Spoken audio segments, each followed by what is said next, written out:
Picture this. You're standing on a boat off the coast of Maui, the warm Hawaiian sun on your face, when suddenly, boom, a 40-ton humpback whale launches itself completely out of the water just yards away.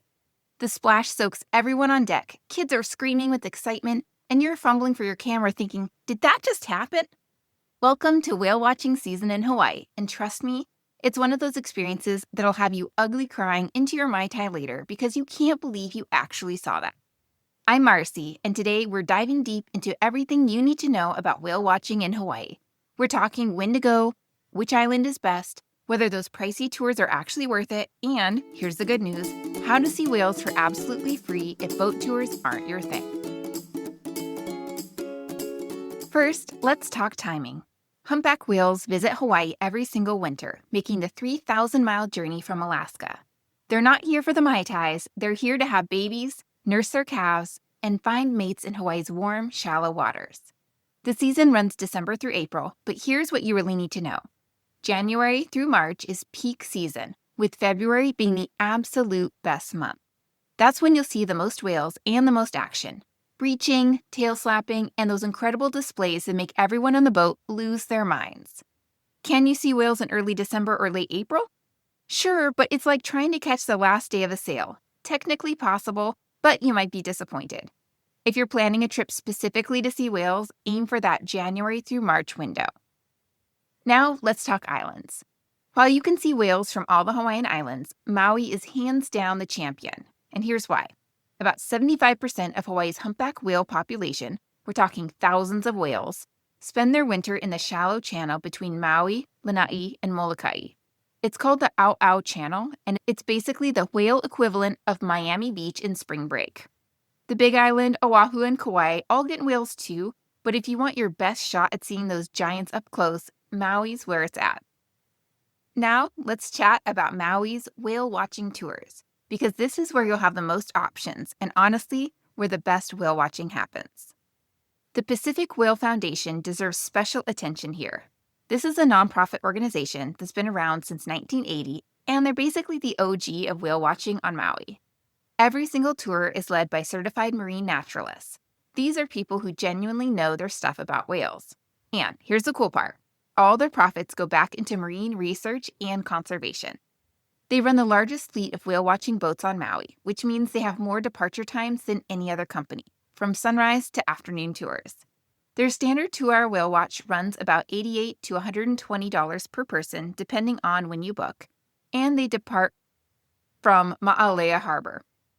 These are big, stable catamarans with bathrooms on board, plenty of viewing space on 2 decks, and they use hydrophones so you can actually hear the whales singing underwater.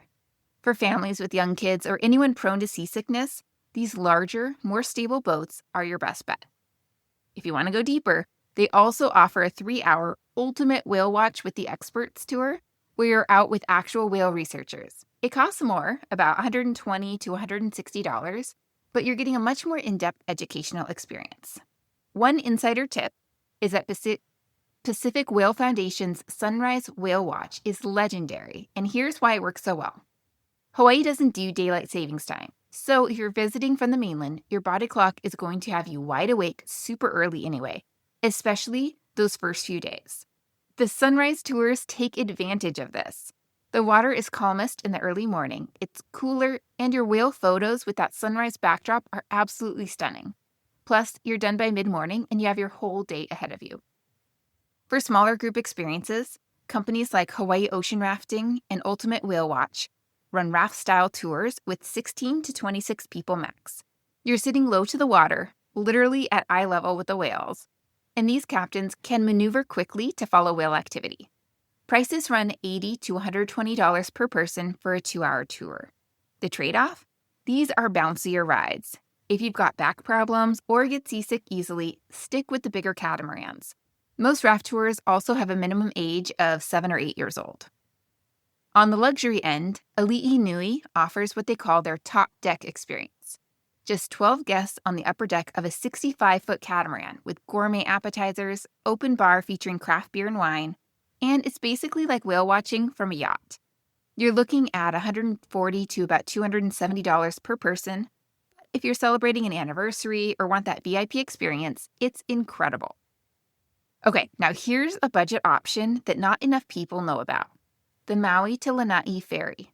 This isn't technically a whale watching tour, but during whale season, it might as well be. The ferry, run by a company called Expeditions, costs about $60 round trip per person, and it crosses right through the Au Channel where all these whales are hanging out. The ride takes about an hour and 10 minutes each way, and during January through March, passengers regularly see whales breaching, spy hopping, and tail slapping. You're on the upper deck with 360-degree views, and while there's no naturalist giving you whale facts, you're getting 2+ hours on the water through prime whale territory for a fraction of what dedicated whale-watching tours cost. The ferry departs from Maui Harbor several times a day. Even if you don't have plans to actually explore Lanai, some literally just take the ferry over and back purely for the whale watching. It's hands down the most affordable boat-based whale watching option. On the other islands, you're looking at similar prices, but fewer tour options. Oahu runs $60 to $100 for standard tours.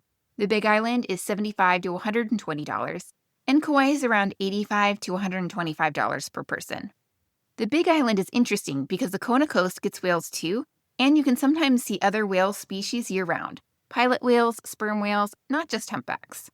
Now, I want to share something really special with you. Mokulele Airlines from Molokai to Maui. These are those small propeller planes that fly at low altitudes, and oh my gosh, the whale watching from the air was absolutely incredible.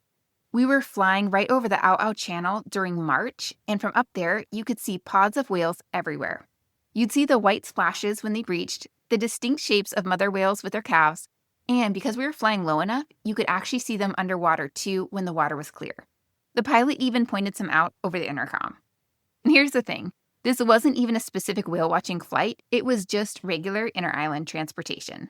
But if you're already planning to island hop during whale season and you book with Mokulele or another small commuter airline, ask for a window seat on the channel side. It's like getting a free aerial whale-watching tour with your transportation.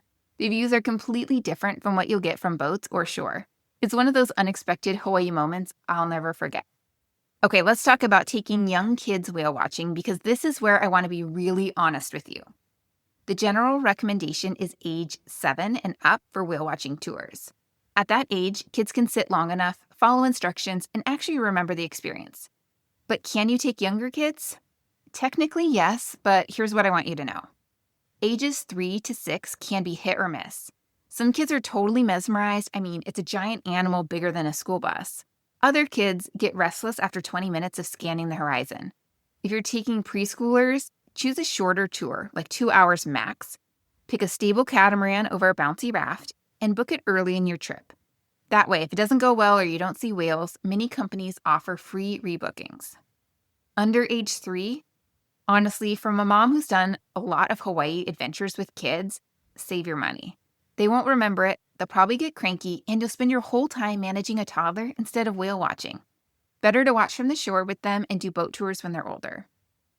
But one smart strategy some families use is they take the older kids on a boat tour while one parent stays back with the little ones and watches from the beach. That way, everyone wins.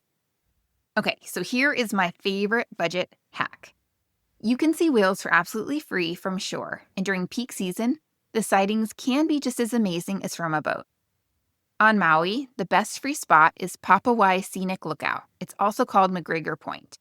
This is on Highway 30 south of Lahaina, between Ma'alaia and the Lahaina area, and it's still fully accessible and the most popular shore viewing spot for a reason. You're up on a cliff with panoramic ocean views, and during February, you can easily spot multiple whales. Bring binoculars and you're good to go. During whale season, Pacific Whale Foundation often has volunteers stationed there with spotting scopes and information about what you're seeing, which is pretty cool.